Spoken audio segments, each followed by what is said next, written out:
नमस्कार दोस्तों, स्वागत है आपका अपने YouTube channel youth study point पर। आज है 26 अगस्त 2020 और 26 अगस्त 2020 को जितने भी महत्वपूर्ण प्रश्न हमारी प्रतियोगिता परीक्षाओं को प्रभावित कर सकते हैं, उन सभी पर हम एक विस्तृत चर्चा करने जा रहे हैं। अपनी चर्चा का मूल आधार बिंदु रहेगा आगामी विशिष्ट प्रतियोगिता परीक्षाएं जैसे राजस्थान पुलिस, पटवार, REET, SSC, railway, Delhi police आदि। आप अपनी संपूर्ण तैयारी को बनाए रखने के लिए इस वीडियो में अंत तक जरूर बने रहें। वीडियो के अंत में आपसे एक विशेष प्रश्न भी पूछा जाएगा जिसका उत्तर आपको कमेंट बॉक्स में लिखना है। तो सबसे पहले हम चलते हैं हमारे कल के उसी विशेष प्रश्न की ओर जो आपसे पूछा गया था। कल का अपना विशेष प्रश्न था, स्वच्छता सर्वेक्षण 2020 के अनुसार राजस्थान की कौन सी नगर परिषद पहले स्थान पर रही है? सीकर, अलवर, गंगानगर या पाली? तो इसका सही उत्तर है नंबर 1, सीकर। स्वच्छता सर्वेक्षण 2020 में राजस्थान की सीकर नगर परिषद पहले स्थान पर रही है। अब हम चर्चा करते हैं अपने आज के विशेष प्रश्नों की। आज का पहला प्रश्न है, राजस्थान के किस पैरा एथलेटिक का चयन अर्जुन अवार्ड के लिए हुआ है? संदीप चौधरी, रघुवीर सिंह, देवेंद्र झाझड़िया या इनमें से कोई भी नहीं? तो इसका सही उत्तर है विकल्प नंबर 1, संदीप चौधरी। विशेष वार्ता करें इसकी तो हाल ही में केंद्रीय खेल मंत्रालय द्वारा खेल पुरस्कार 2020 के लिए नामों की घोषणा की गई है। इस सूची में राजस्थान के झुंझुनू जिले के खेतड़ी क्षेत्र के मेहाड़ा जाटूवास गांव के संदीप चौधरी का चयन हुआ है। इनका संबंध पैरा एथलेटिक्स में भाला फेंक प्रतियोगिता से है। इसी के लिए इनका अर्जुन पुरस्कार के लिए चयन हुआ है। संदीप चौधरी ने इंडोनेशिया के जकार्ता में 2018 के एशियाई पैरा खेलों में भाला फेंक प्रतियोगिता में विश्व रिकॉर्ड के साथ स्वर्ण पदक भारत को दिलाया था। संदीप चौधरी ने नवंबर 2019 में दुबई में आयोजित पुरुष भाला फेंक F64 वर्ग में पैरा वर्ल्ड चैंपियनशिप खेलों में भाला फेंक प्रतियोगिता में 66.18 मीटर भाला फेंक कर विश्व रिकॉर्ड बनाते हुए स्वर्ण पदक जीता था। इससे पूर्व झुंझुनू से श्री रघुवीर सिंह शेखावत ने 1982 ईस्वी में एशियाई खेलों में घुड़सवारी प्रतियोगिता में स्वर्ण पदक जीता था, जिसके लिए उन्हें अर्जुन अवार्ड से सम्मानित किया जा चुका है। बात करें झुंझुनू की तो झुंझुनू जिले के नरड गांव में स्थित शक्कर पीर बाबा को बागड़ का धनी कहा जाता है। बहुत बार ये प्रश्न पूछ लिया जाता है। जनगणना 2011 की विशेष बात करें तो सर्वाधिक ग्रामीण पुरुष साक्षरता वाला जिला भी है झुंझुनू। हिंदुस्तान कॉपर लिमिटेड खेतड़ी, इसे नवंबर 1967 में केंद्र सरकार ने वेस्टर्न नेप कंपनी अमेरिका की सहायता से स्थापित किया था। एकमात्र नदी कांतली नदी है जो झुंझुनू के बीचों बीच बहती है। उद्गम सीकर से होता है, खंडेला की पहाड़ियों से झुंझुनू के बीचों बीच बहती है, इसके दो भाग कर देती है और चूरू की सीमा पर जाकर समाप्त हो जाती है। अगला प्रश्न है, राजस्थान के किस व्यक्ति को ट्री मैन कहा जाता है जिस पर डॉक्यूमेंट्री फिल्म बनाई जाएगी? प्रकाश सांखला, विष्णु लांबा, सुनील लांबा या कोई नहीं? तो इसका सही उत्तर है नंबर 2, विष्णु लांबा। राजस्थान के विष्णु लांबा को ट्री मैन कहा जाता है। इन पर एक डॉक्यूमेंट्री फिल्म बनाई जाएगी। इनको ट्री मैन की उपाधि भारत के पूर्व राष्ट्रपति श्री प्रणब मुखर्जी ने दी थी। DW जर्मन टीम द्वारा इन पर एक डॉक्यूमेंट्री फिल्म बनाई जाएगी। विष्णु लांबा ने अब तक 26 लाख पौधे लगाए हैं।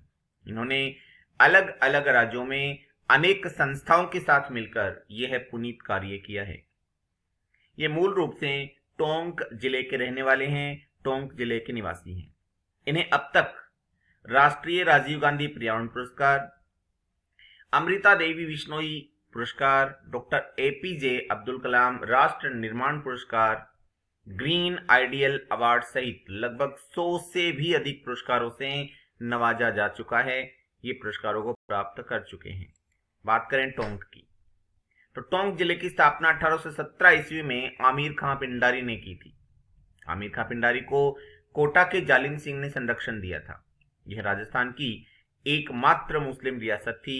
भारत का एकमात्र स्थान जहां बकरा ईद पर ऊंट की कुर्बानी दी जाती है, मुबारक महल, वो भी टोंक में स्थित है। संपूर्ण परिवार का फोटो युक्त बीपीएल कार्ड जारी करने वाला राजस्थान का एकमात्र जिला है टोंक। केंद्रीय भेड़ प्रजनन व ऊंट अनुसंधान संस्थान अविकानगर टोंक में ही स्थित है। इसके बाद है तीसरा प्रश्न, राजस्थान में शहीदी मेला कहां भरा जाता है, यानी कहां आयोजित किया जाता है? रामदेवरा में, तिलवाड़ा में, खेजड़ली में या गोगामेड़ी में? तो इसका सही उत्तर है नंबर 3, खेजड़ली में। खेजड़ली में भरा जाने वाला वृक्ष मेला शहीदी मेला के नाम से भी जाना जाता है। विशेष बात करें तो हाल ही में कोविड-19 के कारण राजस्थान में शहीदी मेले को निरस्त किया गया है। इसका आयोजन प्रतिवर्ष जोधपुर के खेजड़ली में भाद्रपद शुक्ल दशमी को किया जाता है। इस गांव में खेजड़ी के वृक्षों की बहुतायत के कारण इसका नाम ही पड़ गया था खेजड़ली। सन 1730 ईस्वी में 363 विश्नोई समाज के लोग अमृता देवी के साथ खेजड़ी के वृक्षों को बचाने के लिए शहीद हो गए थे। इन सभी की याद में प्रतिवर्ष मेले का आयोजन किया जाता है। प्रकृति से जुड़ा हुआ यह राजस्थान का एकमात्र मेला है। बात करें जोधपुर की, तो इसकी स्थापना राव जोधा द्वारा 12 मई 1459 ईस्वी में हुई थी। सूर्य नगरी के नाम से प्रसिद्ध है। मेहरानगढ़ का किला, जसवंत थड़ा, उम्मेद भवन, अरना झरना, मरु संग्रहालय आदि प्रमुख आकर्षण स्थल हैं जोधपुर के। अगला प्रश्न है, हाल ही में राज्य विधिक सेवा प्राधिकरण के संपूर्ण राज्य में वृक्षारोपण महाअभियान का आयोजन कब से कब तक किया गया है? 1 से 15 अगस्त तक किया गया था, 10 से 20 अगस्त तक किया गया है, 11 से 22 अगस्त तक किया गया, या 15 अगस्त से 23 अगस्त तक? तो इसका सही उत्तर है 4 नंबर विकल्प, 15 अगस्त से 23 अगस्त तक किया गया। विशेष चर्चा करें तो राजस्थान राज्य विधिक सेवा प्राधिकरण ने संपूर्ण राज्य में वृक्षारोपण महाअभियान का आयोजन 15 से 23 अगस्त तक किया है। इस अभियान का मुख्य लक्ष्य संपूर्ण राजस्थान में 1 लाख से अधिक पौधे लगाना है। इस अभियान का शुभारंभ राजस्थान राज्य न्यायिक अकादमी में राजस्थान हाई कोर्ट के वरिष्ठ न्यायाधीश संगीत लोढ़ा ने अकादमी परिसर में ही पौधारोपण कर किया था। अगला प्रश्न है, अजय सावंत का संबंध किस खेल से है जिन्हें हाल ही में अर्जुन पुरस्कार के लिए चयन किया गया है? घुड़सवारी, निशानेबाजी, तीरंदाजी या एथलेटिक्स? तो इसका सही उत्तर है 1 नंबर विकल्प, घुड़सवारी। अजय सावंत का संबंध घुड़सवारी से है, जिसके लिए इन्हें अर्जुन पुरस्कार के लिए चयनित किया गया है। विशेष चर्चा करें तो अजय सावंत अब तक 3 वर्ल्ड कप में 8 स्वर्ण पदक, 4 रजत पदक व 1 कांस्य पदक प्राप्त कर चुके हैं। अजय सावंत जयपुर की 61वीं केलेवरी में तैनात हुए थे। यहां घोड़ों की सेवा करने और अस्तबल की देखभाल का जिम्मा इनको सौंपा गया था। घोड़े के बीच रहते रहते इनको घुड़सवारी से लगाव हो गया था। अजय सावंत ने अब तक राष्ट्रीय स्तर पर 26 व अंतरराष्ट्रीय स्तर पर 15 पदक प्राप्त किए हैं। अगला प्रश्न है, 24 अगस्त 2020 को मुख्यमंत्री अशोक गहलोत ने किस शहर में सुपर स्पेशियल सेंटर का उद्घाटन किया है? विकल्प हैं करौली, बीकानेर, सवाईमाधोपुर या अजमेर? इसका सही उत्तर है 2 नंबर विकल्प, बीकानेर। यदि अपन विशेष चर्चा करें बीकानेर की, तो 24 अगस्त 2020 को मुख्यमंत्री अशोक गहलोत ने बीकानेर में सुपर स्पेशियल सेंटर का उद्घाटन किया है। केंद्र सरकार की योजना के तहत सरदार पटेल मेडिकल कॉलेज परिसर में 150 करोड़ की लागत से सुपर स्पेशियल सेंटर का निर्माण किया गया था। यहां पर मेडिकल क्षेत्र से जुड़े नए और तकनीक के उपकरण स्थापित किए गए हैं। अगला प्रश्न है, राजस्थान के पूर्व अंतरराष्ट्रीय खिलाड़ी इरफान अली गोड़ का हाल ही में निधन हुआ है। इनका संबंध किस खेल से है? बास्केटबॉल से, हैंडबॉल से, उपयुक्त दोनों खेलों से या इनमें से कोई भी नहीं? तो इसका सही उत्तर है 3 नंबर विकल्प, बास्केटबॉल और हैंडबॉल दोनों से इनका संबंध है, यानी सही उत्तर होगा नंबर 3। विशेष बात करते हैं, इनकी चर्चा करते हैं। तो हाल ही में राजस्थान के पूर्व अंतरराष्ट्रीय स्तर के खिलाड़ी इरफान अली गोड़ का निधन हुआ है। इनका संबंध बास्केटबॉल एवं हैंडबॉल दोनों से रहा है। 23 अगस्त को 64 वर्ष की उम्र में कोरोना के कारण इनका हाल ही में निधन हुआ है। भारत का प्रतिनिधित्व इन्होंने कई बार अंतरराष्ट्रीय बास्केटबॉल प्रतिस्पर्धा में किया है। ये सीकर साइकिलिंग के अध्यक्ष व हैंडबॉल संघ के सचिव भी रह चुके हैं। अगला प्रश्न है, हाल ही में राजस्थान फुटबॉल संघ का अध्यक्ष किन्हें चुना गया है? दिलीप सिंह शेखावत को, हरिश्चंद्र बोहरा को, हेमंत सिंह परिहार को या मानवेंद्र सिंह को? नंबर 4 सही उत्तर है मानवेंद्र सिंह को। हम विशेष चर्चा करते हैं इसकी। तो राजस्थान के पूर्व विधायक व कांग्रेस के नेता हैं मानवेंद्र सिंह। श्री मानवेंद्र सिंह को राजस्थान फुटबॉल संघ का हाल ही में पुनः अध्यक्ष चुना गया है। इनका चयन दूसरी बार इस पद पर हुआ है। दिलीप सिंह शेखावत को राजस्थान फुटबॉल संघ का सचिव भी निर्वाचित किया गया है। अगला प्रश्न है, पर्वतारोही मगन बिस्सा का चयन केंद्रीय खेल मंत्रालय द्वारा लाइफ टाइम अचीवमेंट के लिए किया गया है। इसका संबंध किस जिले से है? जयपुर, बीकानेर, कोटा या भरतपुर? तो इसका सही उत्तर है 2 नंबर विकल्प बीकानेर। विशेष चर्चा करें, पर्वतारोही मगन बिस्सा ने 1984 ईस्वी में तिब्बत की साउथ कोल चोटी पर चढ़ाई की थी, जिसके कारण उसके एक पठार का नाम भी बिस्सा कोल रखा गया है। इनका संबंध बीकानेर जिले से है। केंद्रीय खेल मंत्रालय द्वारा इनको 29 अगस्त को लाइफ टाइम अचीवमेंट प्रदान किया जाएगा।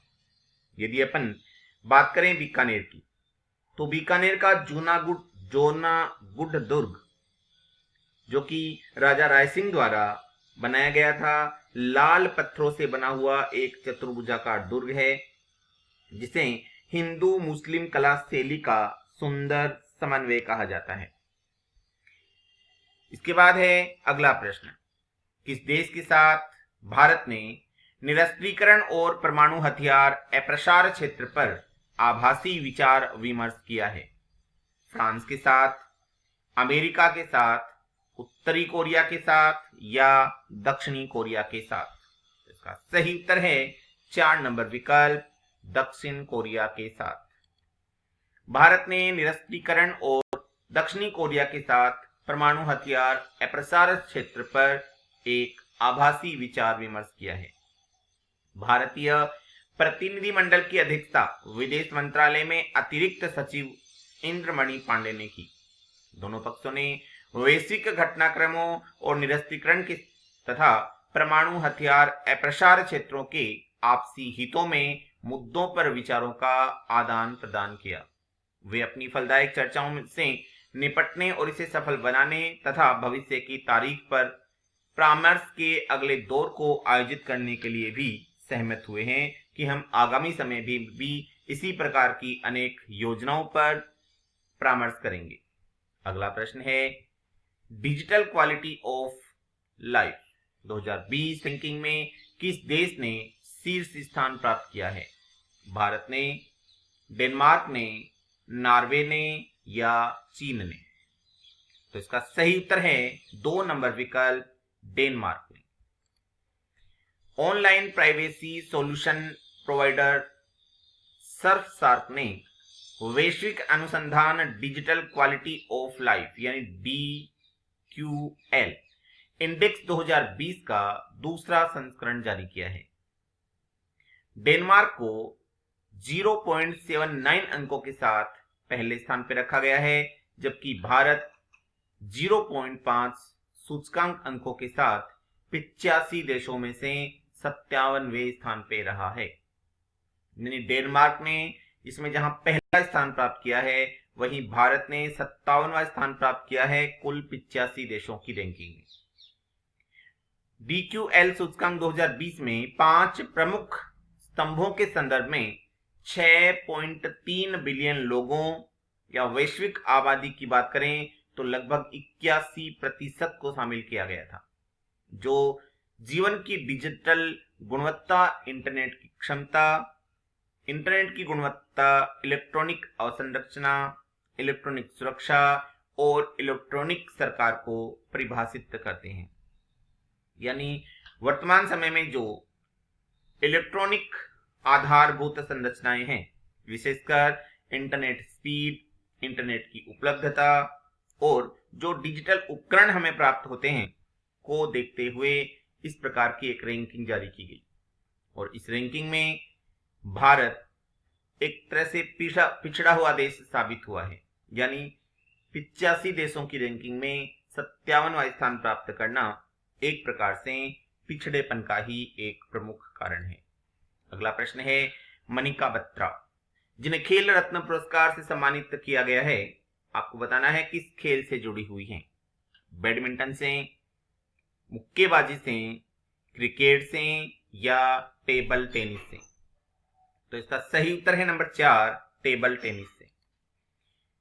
हाल ही में 5 खिलाड़ियों को राजीव गांधी खेल रत्न पुरस्कार और 27 खिलाड़ियों को अर्जुन पुरस्कार से सम्मानित किया गया है, जिनमें रोहित शर्मा जिनका संबंध क्रिकेट से है, रानी रामपाल जिनका संबंध हॉकी से है, पैरा एथलीट मरियम्मन थंगावेलू, विनेश फोगाट जिनका संबंध कुश्ती से है और मनिका बत्रा जिनका संबंध टेबल टेनिस से है, को प्रतिष्ठित खेल रत्न पुरस्कार के लिए चुना गया है। उन्हें राष्ट्रीय खेल दिवस पर 29 अगस्त को पुरस्कारों से सम्मानित भी किया जाएगा। इसके बाद है अगला प्रश्न, SBI के नए प्रबंधक निर्देशक हाल ही में कौन बनाए गए हैं? यानी भारतीय विशेष बैंक है SBI, उसके प्रबंध निदेशक हाल ही में कौन बने हैं? अश्विनी भाटिया, PK गुप्ता, आर माथुर या राजीव कुमार? तो इसका सही उत्तर है 1 नंबर विकल्प, अश्विनी भाटिया। भारत सरकार द्वारा अश्विनी भाटिया को भारतीय स्टेट बैंक यानी SBI का नया प्रबंध निदेशक नियुक्त किया गया है। वे 31 मई 2020 तक, जो उनकी सेवानिवृत्ति की भी तिथि है, तब तक प्रबंध निदेशक के पद पर कार्यरत रहेंगे। भारतीय इस बैंक की बात करें तो ये सरकारी बैंकों का एक अगुवा बैंक वर्तमान समय में बना हुआ है। श्री भाटिया वर्तमान में SBI म्यूचुअल फंड में प्रबंध निदेशक और मुख्य कार्यकारी अधिकारी के रूप में कार्य कर रहे हैं। उन्हें PK गुप्ता के स्थान पर नियुक्त किया गया है, क्योंकि हाल ही में PK गुप्ता 31 मार्च को रिटायर हुए हैं। अब है आज का अपना विशेष प्रश्न, किस झील के किनारे पर बर्ड पार्क का निर्माण किया जा रहा है? आना सागर झील, जयसागर झील, फतेह सागर झील या राज संबंध झील? इसका उत्तर आपको कमेंट बॉक्स में लिखना है।